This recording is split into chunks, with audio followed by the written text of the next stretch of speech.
Hello student, video में सभी का स्वागत है। आज की वीडियो में हम देखेंगे हमारी स्पर्श पाठ्य पुस्तक में से जो कविता है जिसके कवि है अरुण कमल और कविता का नाम है खुशबू रचते हैं हाथ। उस कविता का और उस कवि का हम आज के वीडियो में परिचय पढ़ेंगे। अरुण कमल 1954। अरुण कमल का जन्म बिहार के रोहतास जिले के नासरीगंज में 15 फरवरी 1954 को हुआ। ये इन दिनों पटना विश्वविद्यालय में प्राध्यापक है। इन्हें अपनी कविताओं के लिए साहित्य अकादमी पुरस्कार सहित कई अन्य पुरस्कारों से भी सम्मानित किया गया है। इन्होंने कविता लेखन के अलावा कई पुस्तकों और रचनाओं का अनुवाद भी किया है। अरुण कमल की प्रमुख कृतियाँ हैं अपनी केवलधार, सबूत, नए इलाके में, पुतली में संसार, चारों कविता संग्रह तथा कविता और समय आलोचनात्मक कृति। इनके अलावा अरुण कमल ने मायाकोव्स्की की आत्मकथा और जंगल बुक का हिंदी में और हिंदी के युवा कवियों की कविताओं का अंग्रेजी में अनुवाद किया, जो वॉइसेज नाम से प्रकाशित हुआ। अरुण कमल की कविताओं में नए बिंब, बोलचाल की भाषा, खड़ी बोली के अनेक लय छंदों का समावेश है। इनकी कविताएं जितनी आप बीती है उतनी ही जग बीती भी। इनकी कविताओं में जीवन के विविध क्षेत्रों का चित्रण है। इस विविधता के कारण इनकी भाषा में भी विविधता के दर्शन होते हैं। ये बड़ी कुशलता और सहजता से जीवन प्रसंगों को कविता में रूपांतरित कर देते हैं। इनकी कविता में वर्तमान शोषणमूलक व्यवस्था के खिलाफ आक्रोश, नफरत और उसे उलटकर एक नई मानवीय व्यवस्था का निर्माण करने की आकुलता सर्वत्र दिखाई देती है। प्रस्तुत पाठ की पहली कविता नए इलाके में एक ऐसी दुनिया में प्रवेश का आमंत्रण है जो एक ही दिन में पुरानी पड़ जाती है। यह इस बात का बोध कराती है कि जीवन में कुछ भी स्थायी नहीं होता। इस पल पल बनती बिगड़ती दुनिया में स्मृतियों के भरोसे नहीं जिया जा सकता। इस पाठ की दूसरी कविता खुशबू रचते हैं हाथ सामाजिक विषमताओं को बेनकाब करती है। यह किसकी और कैसी कारस्तानी है कि जो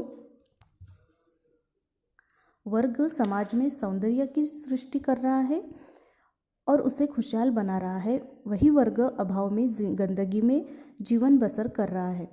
लोगों के जीवन में सुगंध बिखरने वाले हाथ भयावह स्थितियों में अपना जीवन बिताने पर मजबूर है। क्या विडंबना है कि खुशबू रचने वाले ये हाथ दूर दराज के सबसे गंदे और बदबूदार इलाकों में जीवन बिता रहे हैं। स्वास्थ्य समाज के निर्माण में योगदान करने वाले ये लोग इतने उपेक्षित हैं, आखिर कब तक। अब यहाँ पे देखिए नेक्स्ट पेज पे दो कविताएं दी हुई है। जैसे पहला है नए इलाके में, तो ये जो पोयम है ये हमारे सिलेबस में इस साल नहीं है। हमें जो सेकंड पोयम है खुशबू रचते हैं हाथ, इस पोयम का अभ्यास करना है। तो हम पोयम पढ़ते हैं पहले। खुशबू रचते हैं हाथ। अब टाइटल से हमें क्या पता चलता है कि जो हाथ है वो खुशबू रचने वाले हैं, यानी खुशबू फैलाने वाले हैं। तो कविता में भी इस तरह से कवि ने यही बात बताई है कि जो दूसरों को सुगंध देते हैं वो खुद कैसे माहौल में रहते हैं। तो आइए हम पहले कविता पढ़ते हैं। खुशबू रचते हैं हाथ। कई गलियों के बीच, कई नालों के पार, कूड़े करकट के ढेरों के बाद, बदबू से फटते जाते हैं इस टोले के अंदर। खुशबू रचते हैं हाथ, खुशबू रचते हैं हाथ। उभरी नसों वाले हाथ, घिसे नाखूनों वाले हाथ, पीपल के पत्ते से नए नए हाथ, जूही की डाल से खुशबूदार हाथ, गंदे कटे पिटे हाथ, जख्म से फटे हुए हाथ। खुशबू रचते हैं हाथ, खुशबू रचते हैं हाथ। यही इस गली में बनती है मुल्क की मशहूर अगरबत्तियाँ। इन्हीं गंदे मोहल्लों के गंदे लोग बनाते हैं केवड़ा, गुलाब, खस और रातरानी अगरबत्तियाँ। दुनिया की सारी गंदगी के बीच दुनिया की सारी खुशबू रचते रहते हैं हाथ।